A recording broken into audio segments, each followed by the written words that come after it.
Queria agradecer muito o apoio do presidente Marcos da Costa. Esse é um tema diferente para mim também, porque sempre o estudei, mas sempre relutei em expor a minha ideia sobre o tema. Queria agradecer ao Dr. Humberto, na pessoa do Sidney, que está aqui, agradecer todo o Departamento de Cultura e Eventos, agradecer o apoio do Dr. Canton, nosso vice-presidente.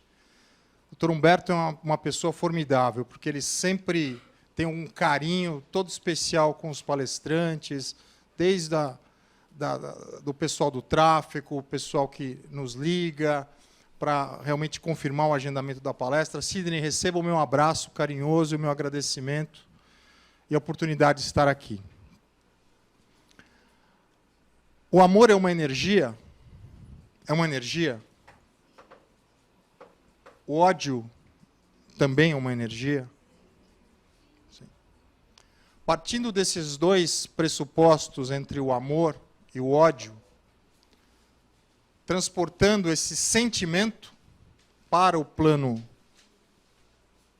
físico, é possível nós crermos e sentirmos que o ódio ele pode ser absorvido pelo metal? O ódio pode contaminar um ambiente? Quem acredita nisso, levanta a mão. Que o ódio pode contaminar um ambiente. Você está numa reunião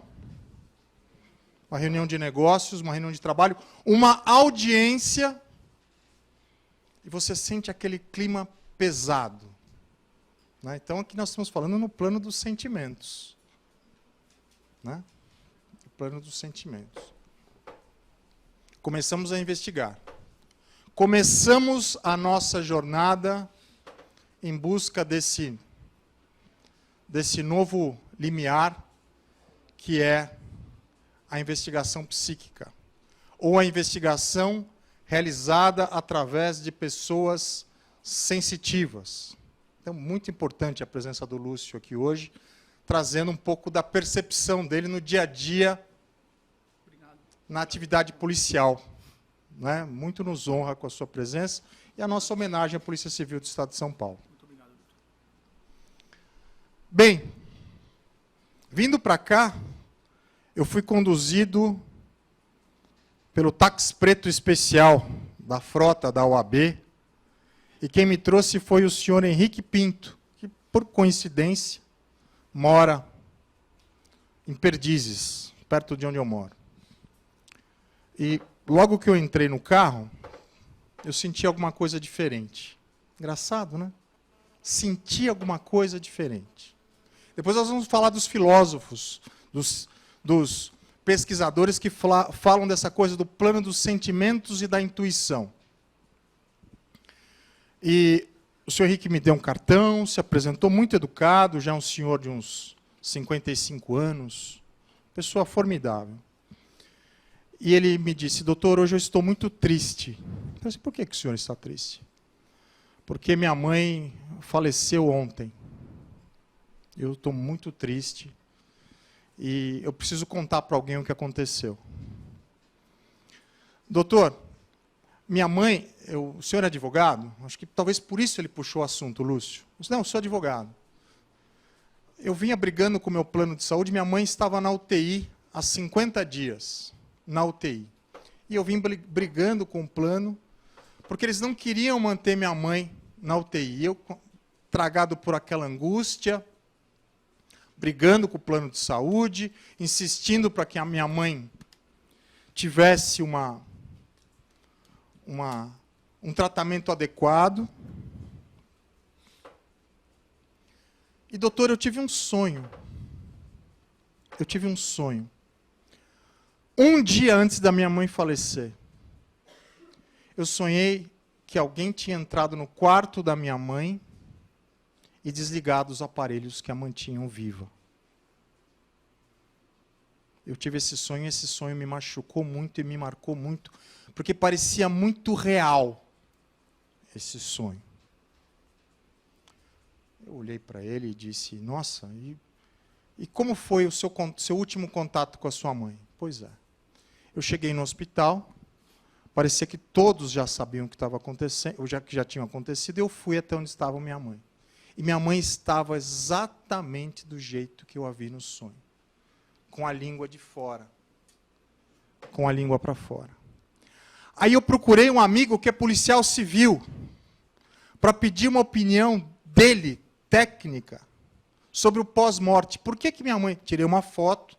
O celular hoje é uma ferramenta fantástica, né? Para você coletar provas a todo minuto, a todo segundo. Para você filmar uma ação policial. O cidadão ele pode filmar ação policial? Ele pode filmar ação policial. Ele não está ferindo a Constituição. O policial ele pode filmar uma fiscalização da Receita Federal? Ele pode filmar uma ação da polícia. O que ele não pode é, muitas vezes, colocar essas imagens em ambientes estranhos e fora de contexto. Nós vamos falar sobre isso também. Ele bateu essas fotografias da mãe. E nada acontece por acaso, né? Eu vindo para cá para falar com vocês, para conversar com vocês e para aprender com vocês também, porque eu quero ouvir a experiência de vocês no plano da investigação psíquica, e nós vamos... Eu estou convicto que, em determinado momento, todos nós somos investigadores desse grande livro da vida. E ele tirou essa foto, levou para o amigo dele, ele disse, eu já vi vários casos assim no plantão, e já vi vários casos assim em processos policiais, criminais.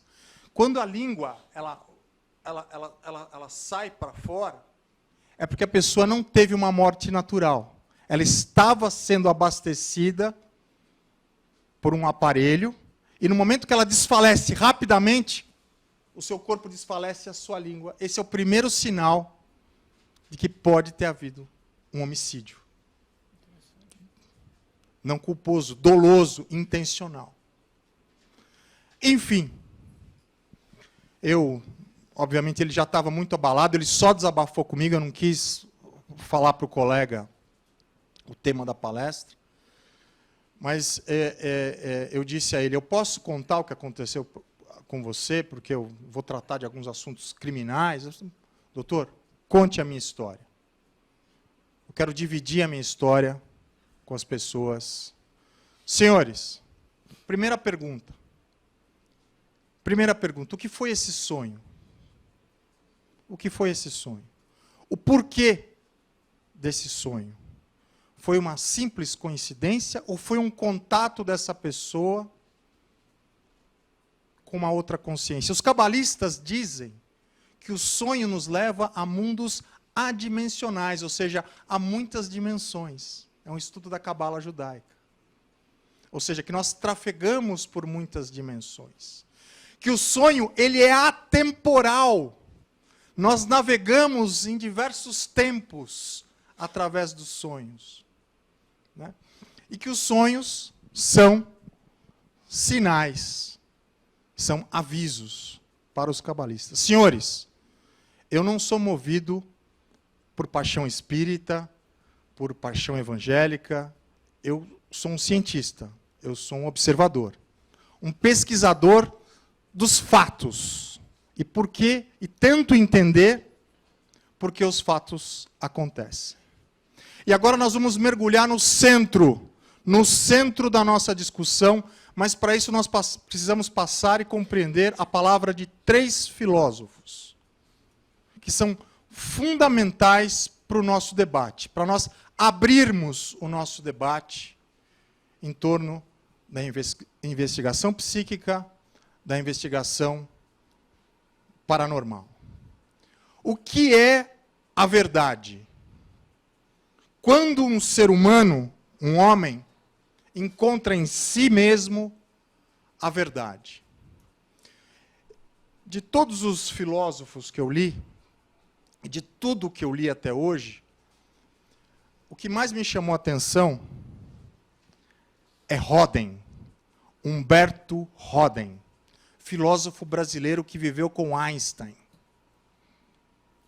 Roden dizia, no seu livro Assim Dizia o Mestre, em que ele trata de alguns aspectos filosóficos, religiosos, análise teórica da Bíblia, palavra de Jesus, de doutrinadores, de filósofos, e ele diz: a verdade é Deus. Não, Deus é a verdade. Não, a verdade é Deus. Deus é a verdade. Não, a verdade é Deus. E ele fica 2 páginas dialogando com ele mesmo.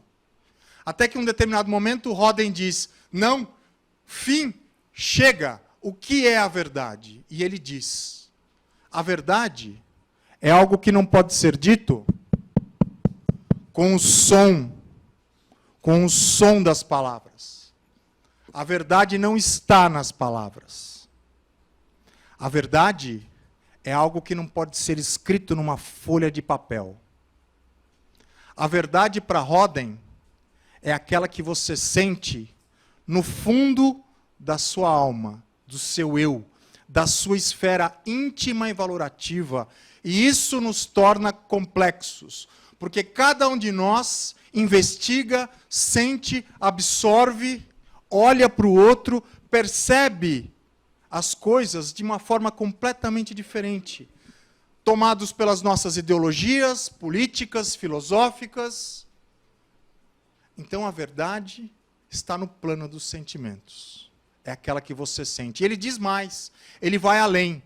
Ele diz que os escritos e as palavras são apenas placas indicadoras do caminho para você chegar à verdade, mas não trazem na sua essência a verdade em si mesma, porque a verdade estaria no momento seguinte, no momento em que você lê, que você ouve, que você medita, que você intui, que você investiga, que você sente e você encontra aquela verdade que é para você. Por essa teoria de Roden, nós temos hoje a Igreja Luterana, a Igreja Católica, a Igreja Batista, porque nós somos interpretativos. Cada um enxerga a lei, o princípio da dignidade da pessoa humana, a investigação, cada um enxerga a verdade, os escritos, por uma ótica completamente diferente. A grande virtude da nossa sociedade é a tolerância. Nós nos tolerarmos, aceitarmos o outro. Então, o primeiro desafio vem de Roden. A verdade como estando no plano dos sentimentos. O segundo desafio vem de Shakespeare. Shakespeare dizia que a verdade ela está representada na nossa sociedade pelo cristal. E aqui eu coloco, nós vamos tratar de alguns problemas, eu coloco o cristal aqui no meio da sala. A verdade é como o cristal. Depende do lado que você enxerga através do cristal. Mas Shakespeare dizia que o cristal representa a beleza da nossa sociedade, a pureza de quem vê, e o respeito que deve se ter pela visão do outro que está sentado do outro lado do cristal. Ou seja, o cristal representa as nossas múltiplas visões enquanto sociedade, enquanto seres humanos. Somos diferentes. Quem está de um lado da investigação, enxerga o problema por um lado. Quem está do outro lado, enxerga por uma outra ótica. Ontem eu ouvi, no processo que estão movendo contra o Lula, não existem provas cabais. Se não existem provas cabais e ele for preso, ele se reerguerá como um grande líder. É uma visão. É uma visão. É uma teoria. Senhores, é uma boa teoria. E esse que vos fala não tem partido. Não tem ideologia política. Eu pesquiso todos os partidos políticos, todas as religiões.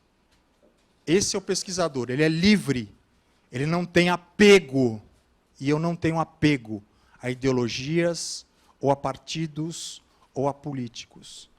Porque só assim a minha mente pode ser livre, para trafegar em diversos universos.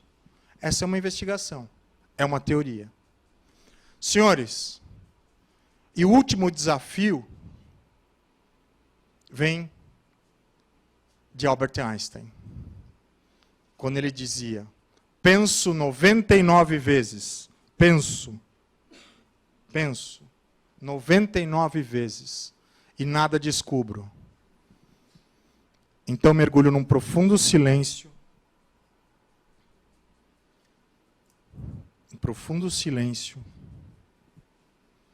e a verdade me é revelada. Os seus alunos, Lúcio de Einstein, diziam: mestre, poderosas e emblemáticas palavras, porém, não alcanço a sua compreensão, não entendo. Não entendemos, professor. Professor, explique. Einstein dizia: é simples. Enquanto eu sou um armário fechado, envolto as minhas velhas teorias, enquanto eu sou aquilo que eu acho que eu sou, jamais posso dar um passo além, rumo ao novo.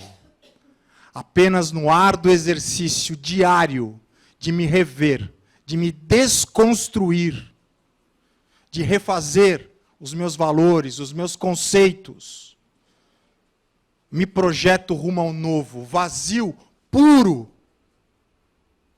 E é o que nós estamos fazendo aqui. Hoje todos nós estamos ousando discutir um tema novo, um tema polêmico, né?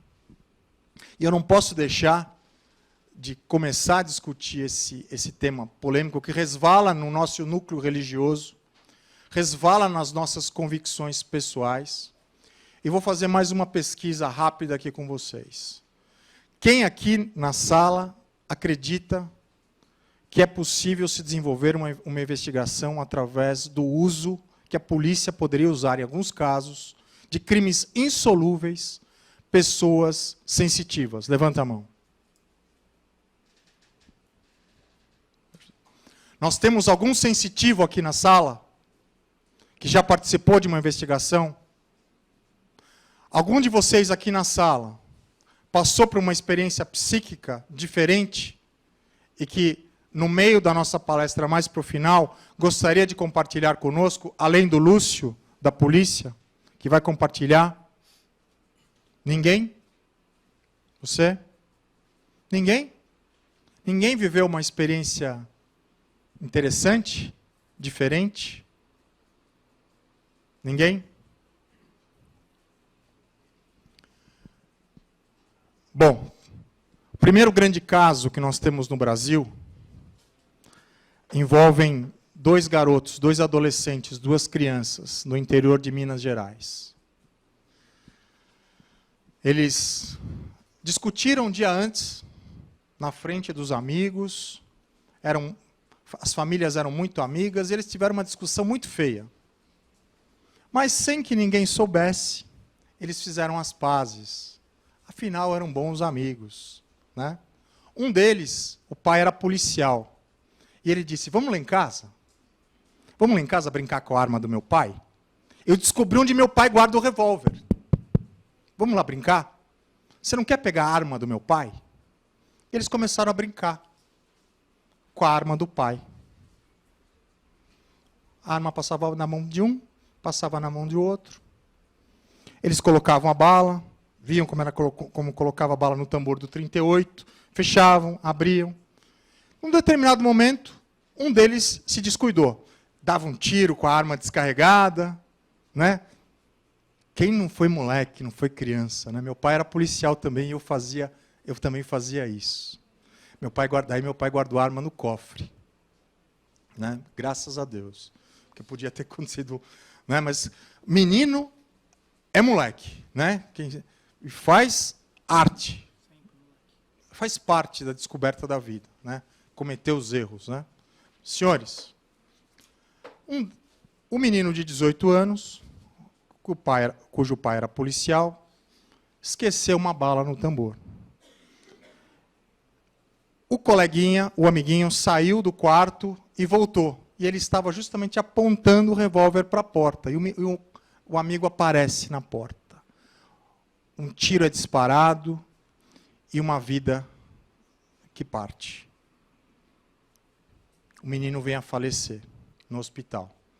Ele ainda é socorrido e vem a falecer.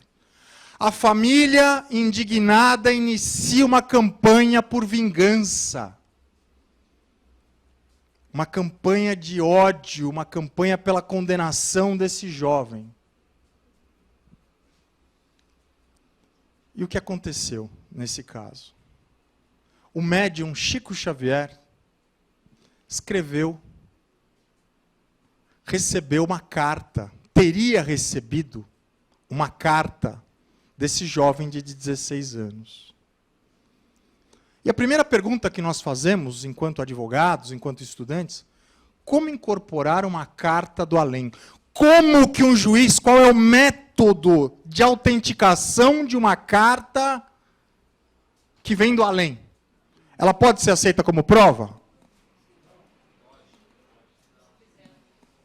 Exame grafotécnico. Se fizer o exame grafotécnico. A doutora já falou, não pode, mas a letra da pessoa. Mas o juiz do caso, ele foi mais além. Ele foi brilhante, o magistrado. Foi brilhante. Ele pegou a carta que veio ao processo e chamou os pais na sua sala. Os pais do menino falecido. Porque, por curioso, a carta não era endereçada ao juiz. Foi juntada no processo pelos pais do menino réu, vivo. O juiz chamou os pais. Leiam essa carta. Leiam a carta. Autentiquem essa carta. Essa carta é autêntica? Essa carta é do vosso filho falecido? É possível vocês autenticarem essa carta nos autos?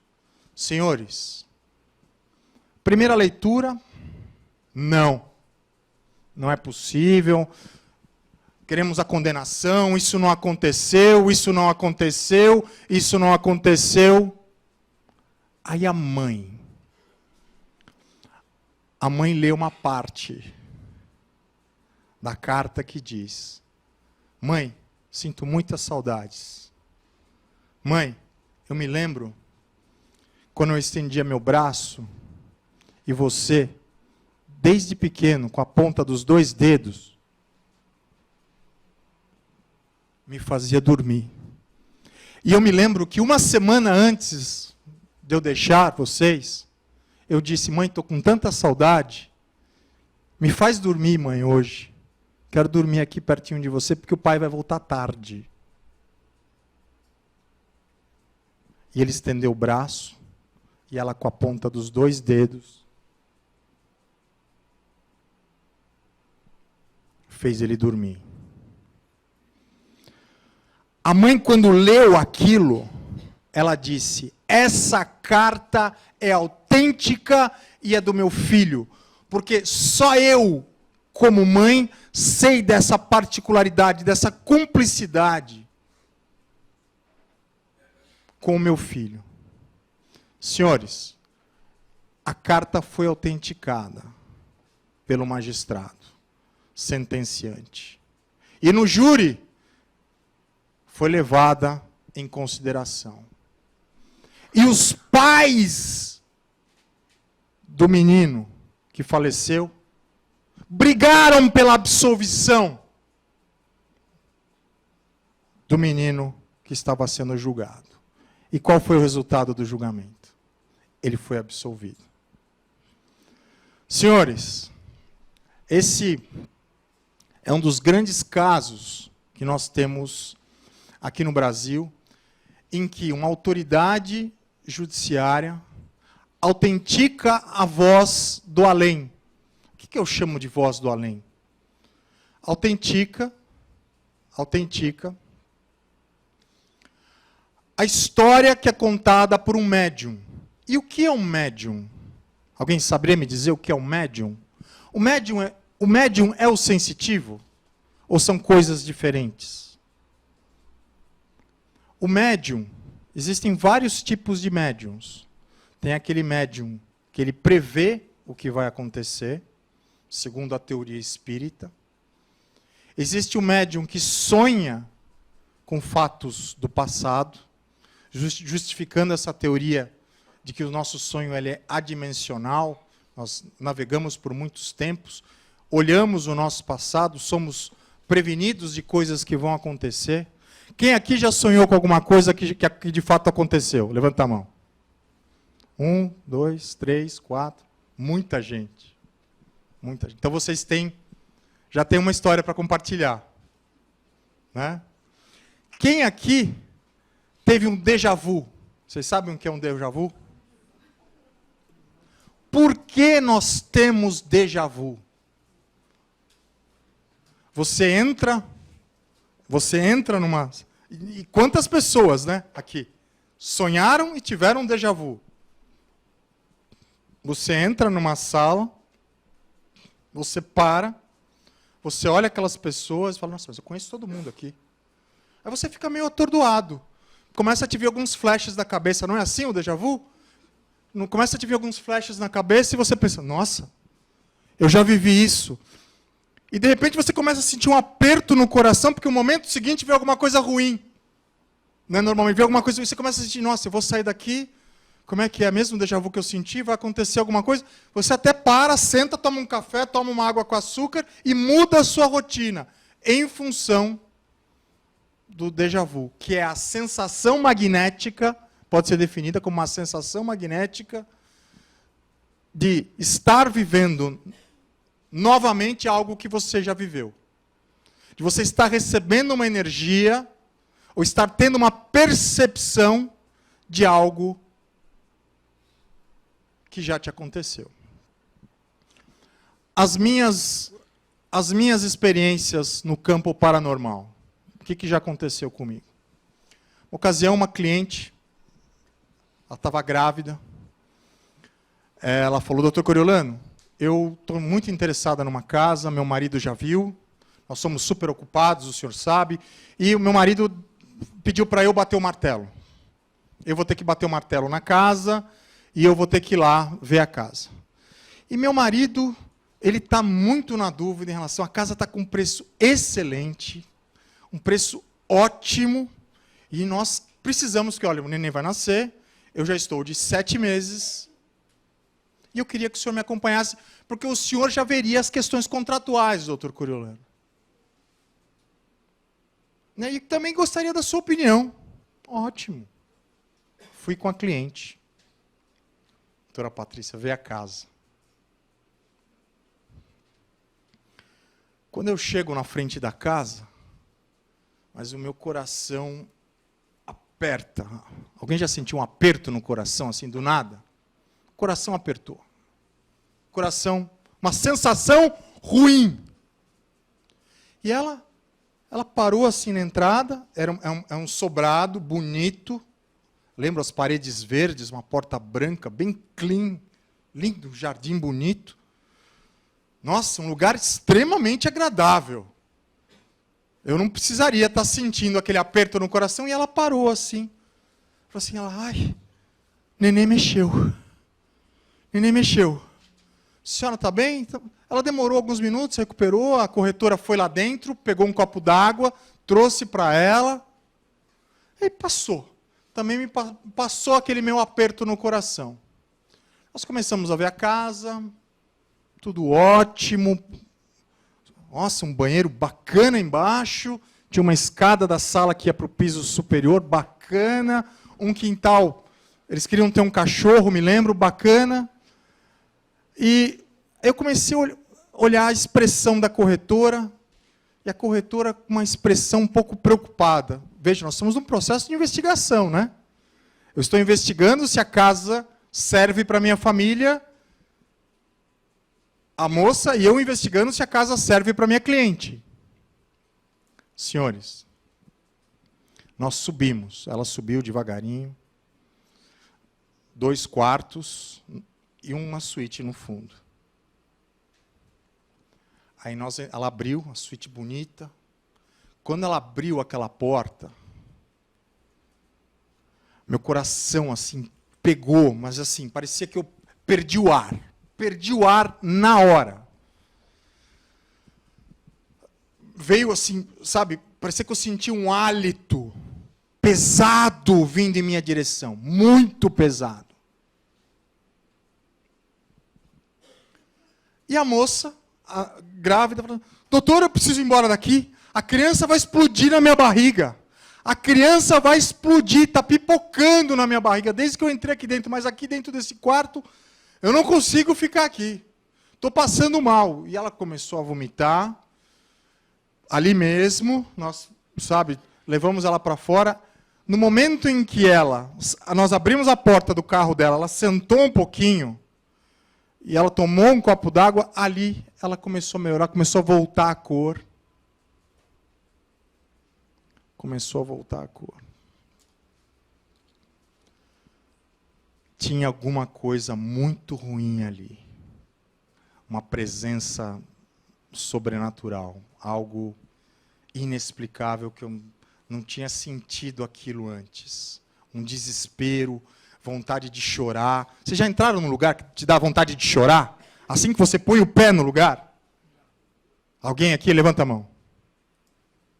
Vocês têm muita coisa para contar, gente. Né?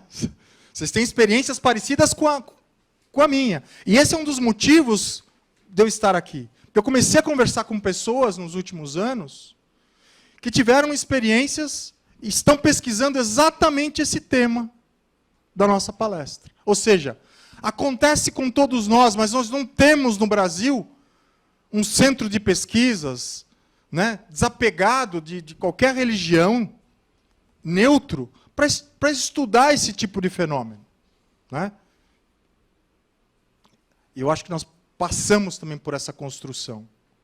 Né? E precisamos dessa construção. Aí nós vamos analisar a legislação e o que acontece em outros países. Mas voltando. Aí ela se acalmou. Eu falei: olha, deixa seu carro aqui. Eu sei que você tem outro compromisso. Eu vou chamar um táxi. Você vai de táxi. Aqui no bairro tem bons táxis. Eu conheço um taxista bom, que já liguei para ele, ele veio, pegou a minha cliente e falou assim: olha, não se preocupa, eu peço para um advogado, num outro momento, levar seu carro, eu deixo aqui no escritório, né? Meu escritório é aqui perto, não se preocupe, seu carro chega até você. Pronto. Uma mera cortesia. Aí a corretora começa a chorar. Ai, doutor Coriolano, eu não queria contar, porque eu estou precisando tanto vender essa casa. Contar o quê? Contar o quê?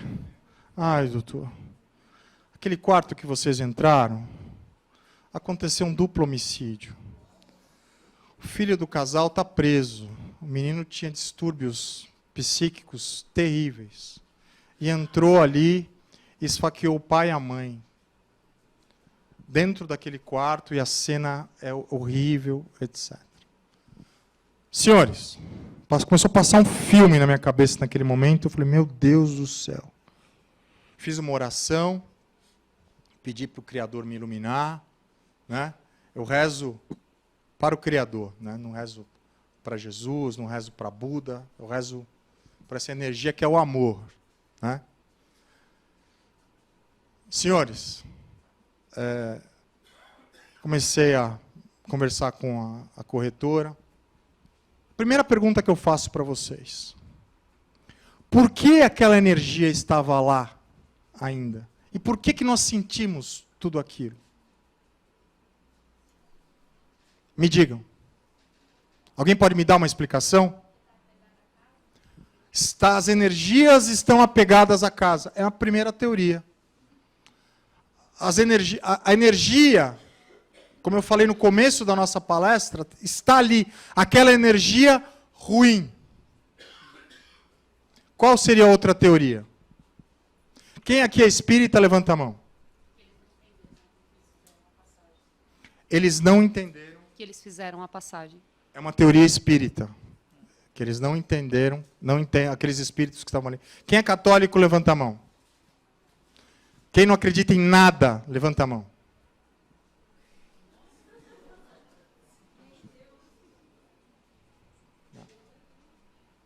Sim, perfeito. Quem acredita que tudo isso é uma bobagem, levanta a mão. Tem dois que acreditam que tudo que eu estou falando é uma bobagem total. Mas que bom que só são duas pessoas. Né? São duas pessoas. Né? Depois eu queria que viessem, porque isso são contribuições fantásticas. Né? É o contraponto, é a dialética, é a pesquisa. Né? Nos Estados Unidos, o primeiro grande caso que eu trago para vocês é de uma jovem de 11 anos de idade, que morava na Califórnia, e ela estava com suas amigas na porta da escola, e ela disse, olha, eu vou ali, que eu vou encontrar um amigo, e eu já venho. Um amiguinho, logo ali. E essa moça, a partir desse comunicado para as amigas, ela sumiu da vista dos professores, dos monitores, rapidamente, do raio de visão, e desapareceu. Desapareceu. Como se nunca tivesse existido. A polícia não tinha pistas, a polícia fez uma campanha em torno do paradeiro dessa menina, procurando,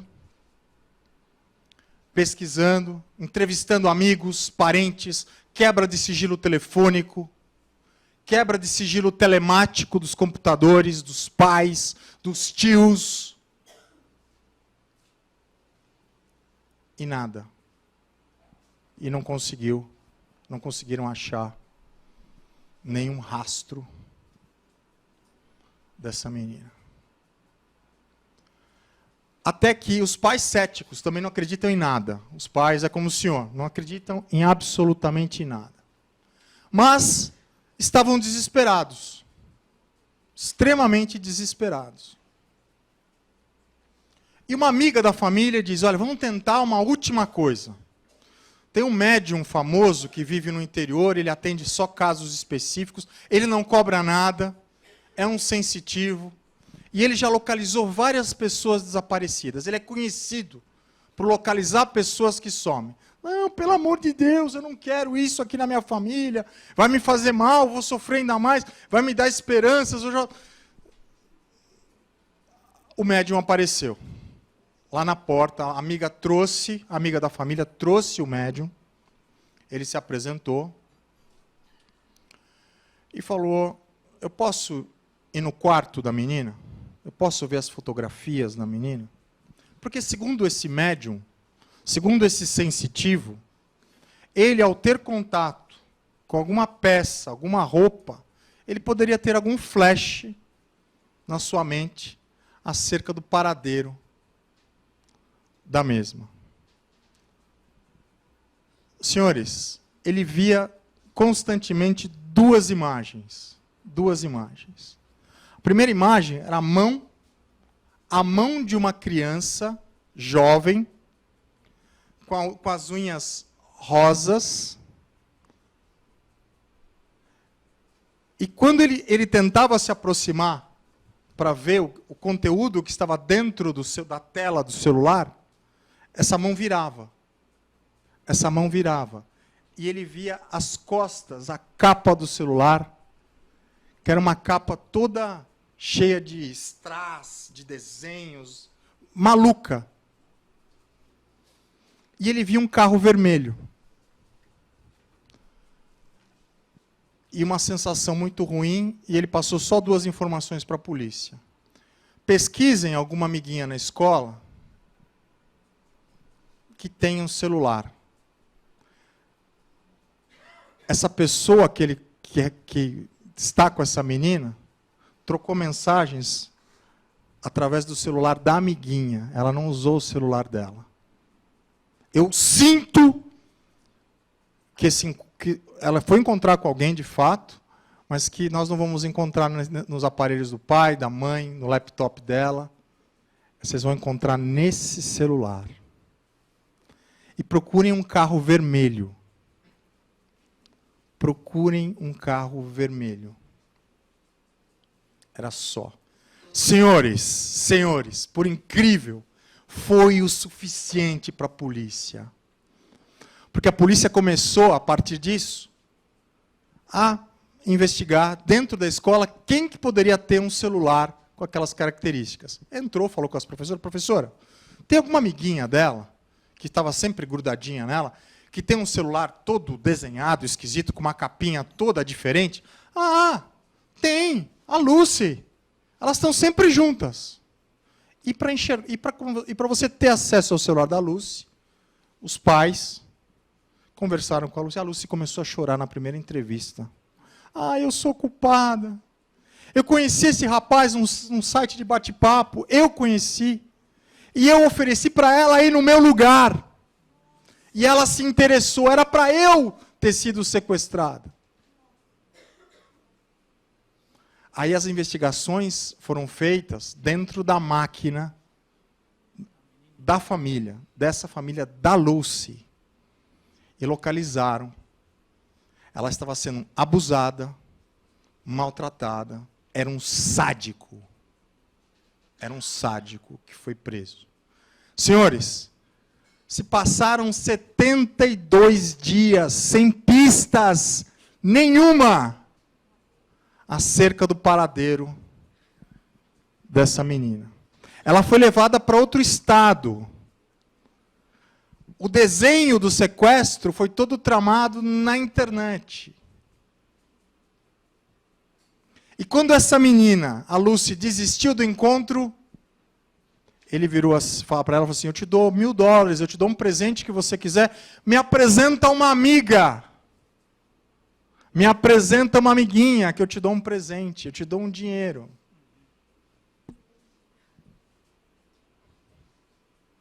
E ela usava o celular da amiguinha nas últimas semanas para combinar o encontro com o rapaz. Você está rindo por quê?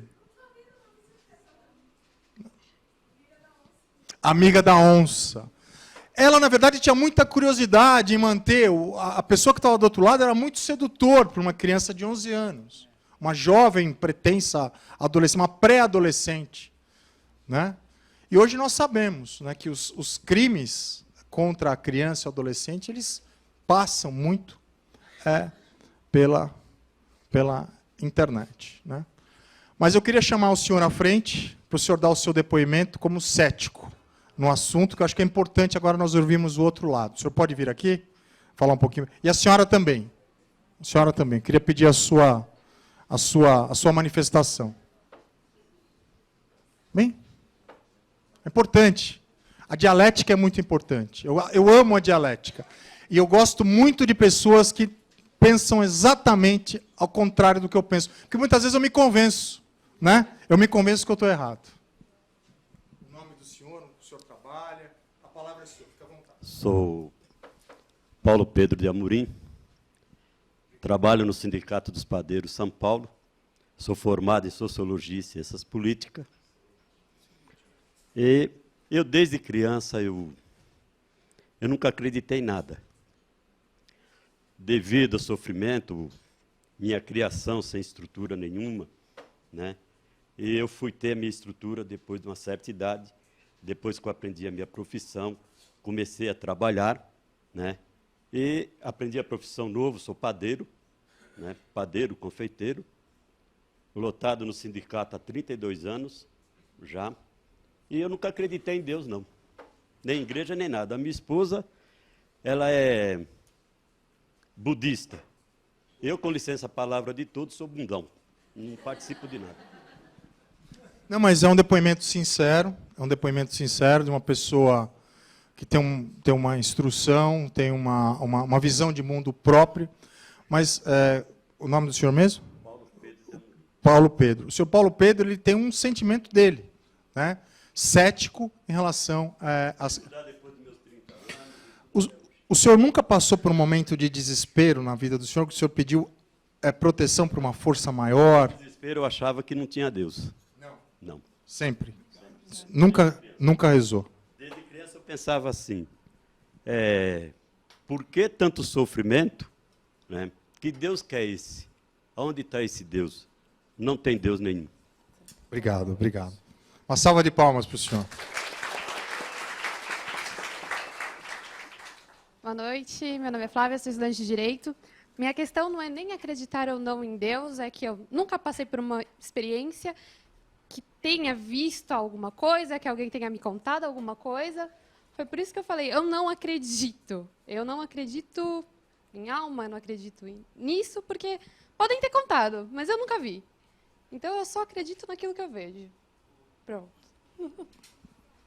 Você só acredita naquilo que você vê.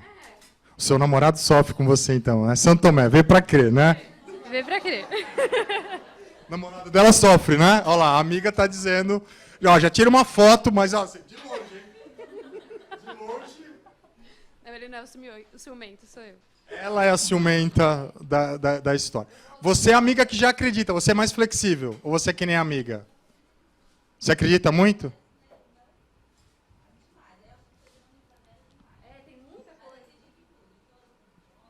Todas as religiões, etc. Obrigado, viu, querido? Obrigado. Para aqueles que querem estudar um pouco mais sobre investigação, sobre as múltiplas realidades fantásticas, eu recomendo um livro que já está à disposição na internet, porque é um livro que ele tem mais de 50 anos, que chama-se O Despertar dos Mágicos, Le Matin de les Magiciens, do Jean-Jacques e do Jean Paul. São dois franceses que fizeram estudos científicos de casos paranormais da época do nazismo. Um dos escritos que eles tiveram acesso é que os nazistas queriam saber o peso da alma. Se a alma tinha um peso. E esse livro do Jean-Jacques e do Jean Paul descreve essa experiência dos nazistas. E mais do que isso, os nazistas eles queriam filmar o momento da morte. Se no momento da morte saía alguma coisa do corpo, eles queriam tentar captar alguma imagem que comprovasse a teoria nazista de Hitler da vida após a morte. Só para vocês entenderem. Hitler, ele se julgava um homem extremamente espiritual, extremamente bom.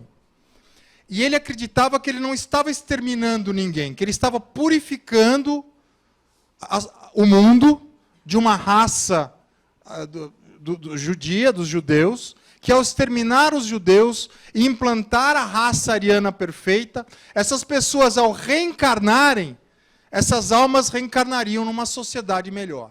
Essa é a